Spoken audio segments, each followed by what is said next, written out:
ఈయన secret follower, అరిమతయి యోసేపు secret follower.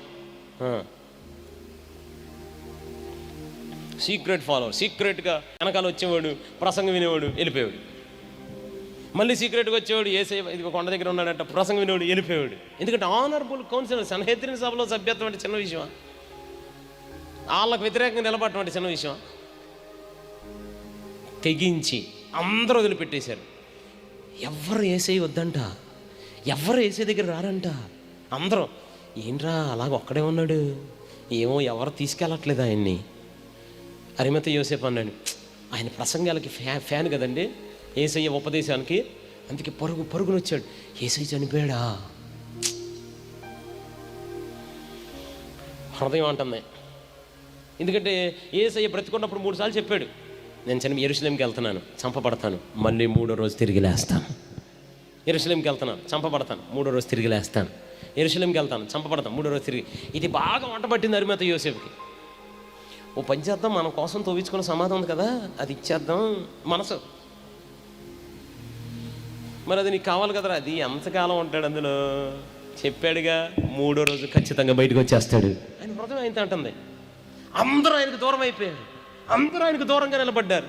ఆయన వల్ల అద్భుతాలు పొందుకున్నవారు, ఆయన దగ్గర మేళ్ళు పొందుకున్న వాళ్ళు అందరూ దూరం అయిపోతే అరిమతయి యోసేపు పరుగున వచ్చి తెగించి,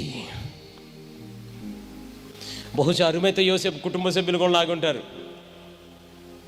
ఇలా ముందుకు వెళ్తుంటే ఇదిగో యేసయ్య ఇక్కడ ఉన్నాడు, యేసయ్య ఇలా ఉన్నాడు, ఇలా ముందుకు వెళ్తుంటే కుటుంబం, రే మనకెందుకు నాన్న, పేతురు వెళ్ళిపోయాడు, నీకెందుకు వచ్చా వెనక్కి?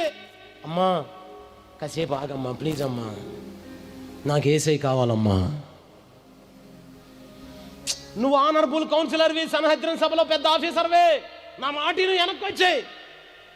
అసలు ఆ ఉద్యోగం ఇచ్చిన వాడే ఈయనమ్మా, నాకు ఆయనే కావాలి, నువ్వు ఆగమే. నీకు అర్థం అమ్మా, ఈ రాత్రి కూడా చాలామంది మిమ్మల్ని అలాగే వెనకలాగుతున్నారు. బాప్తిస్మాలు పొందమంటే కుదరదు, ఇప్పుడు బాప్తిస్మాలు వద్దులే నాన్న, పెళ్ళి అవ్వాలి, ఇప్పుడు బాప్తిస్మాలు వద్దులే నాన్న, ఉద్యోగాలు రావాలి, ఇప్పుడు బాప్తిస్మాలు వద్దు నాన్న, అందరూ వెనకలాగుతున్నారు. అరిమతయి యోసేపును కూడా వెనకలాగారు కుటుంబంలో. అందుకే రాశాడు తెగించి, నువ్వు ఆనరబుల్ కౌన్సిలర్ పోతే పోనే, మంచి ఉద్యోగం పోనే,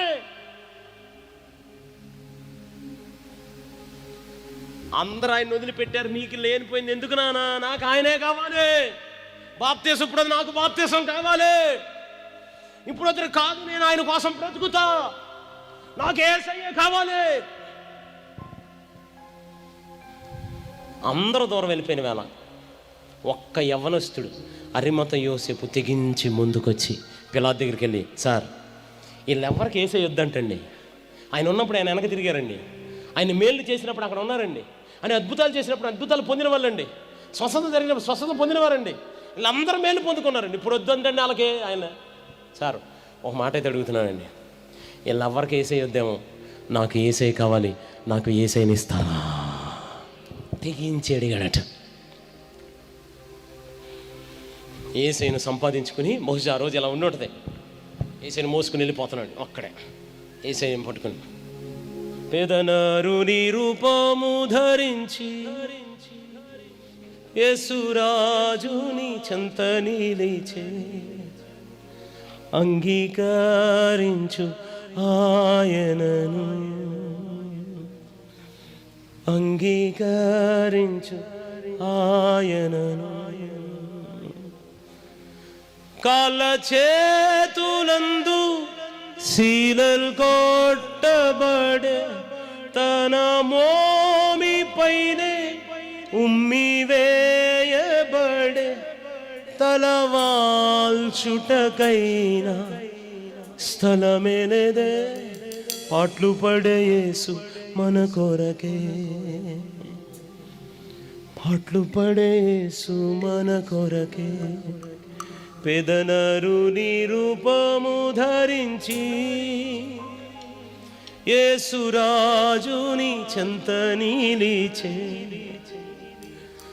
అంగీకరించొచ్చుగా, అంగీకరించు ఆయనను. ఇంకా బాప్తిస్మాలు పొందలేకపోయారా? ఇంకా సంఘంలో చేర్చబడలేదా? ఇప్పటి వరకు ఆమేన్ చెప్పారు, మీరు హల్లెలూయా అని చెప్పారు, యేసయ్యని కేక వేశారు, మీరే ఇంకా యేసయ్యని సంపాదించుకొని వారు ఉన్నారు మీలో.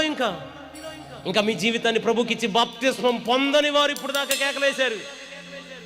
ప్రభువుకు దూరంగానే ఉన్నారు మీరు. మీ హృదయంలో యేసే లేడేమో. అంగీకరించు ఆయనను. కాళ్ళ చేతులందు శీలలు కొట్టబడే, తన మోమి పైనే ఉమ్మివేయబడే, తలవాల్చుటకైనా స్థలమేనదే. పాటలు పడేసు మన కొరకే, పాటలు పడేసు మన కొరకే. పేదనరుని రూపము ధరించి యేసురాజుని చెంత నిలిచే, అంగీకరించు ఆయనను. ఈ రాత్రి మీదే నిర్ణయం. ఆయన కొరకు ఎదురు చూచేవారు ఎవరైనా ఉంటే, తెగించేవారు ఎవరైనా ఉంటే అందరు వెనకలాగా వచ్చి మొక్కండి అని అంటే, ఆ ముగ్గురు ఏమన్నారు? ఆ వేడి మిగిలిన అగ్నిగుండం నుంచి మమ్మల్ని రక్షించడానికి మా దేవుడు సమర్థుడు. రక్షించకపోయినా రాజీ పడం, కాంప్రమైజ్ అవ్వం, ఆయన కోసం నిలబడతాం. సింహాల బోను ఎదురుగా ఉన్నా రాజీ పడం.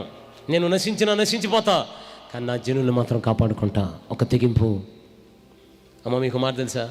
ఈరోజు ప్రపంచ అధికారులు, ప్రపంచ దేశ నాయకులు, ప్రపంచ దేశ అధికారులు, ప్రపంచ దేశ అధినేతలు అందరూ ఇశ్రాయేల్ దేశం ఎందుకు వెళ్తారో తెలుసా? ఆ గొయ్యి చూడ్డాకే. జస్ట్ 3 రోజులు ఉన్నాడు యేసయ్య. ఎవరిదో తెలుసా?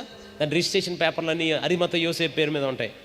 అది యేసయ్య సమాధి కూడా కాదు, అరిమత యోసేపు సమాధి. జస్ట్ 3 రోజులు ఇచ్చాడంతే అందులో ఉండడానికి. 3 రోజులు. ఈరోజు ప్రపంచం అంతా అక్కడికి వెళ్ళి ఆ గొయ్యి చూసి వస్తారు. 3 రోజులు. ఎక్కడ 2000 సంవత్సరాల క్రితం అరిమత యోసేపు? ఎక్కడ 2026 సంవత్సరం ఏప్రిల్ 16వ తారీఖు? ఎక్కడ నేను, ఎక్కడ శేఖరయ్య గారు, ఎక్కడ మీరు, ఎక్కడ చిన్నకాపురం గ్రామం, మనందరం ఎక్కడ వారం, ఎక్కడ అరిమత యోసేపు? మీకు మాట చెప్పనమ్మా, ఒక్క యవనస్తుడు తెగించి ప్రభు కోసం నిలబడితే తన కోసం తరాలు మాట్లాడుకునేంత చరిత్రను సృష్టించాడు దేవాది దేవుడు.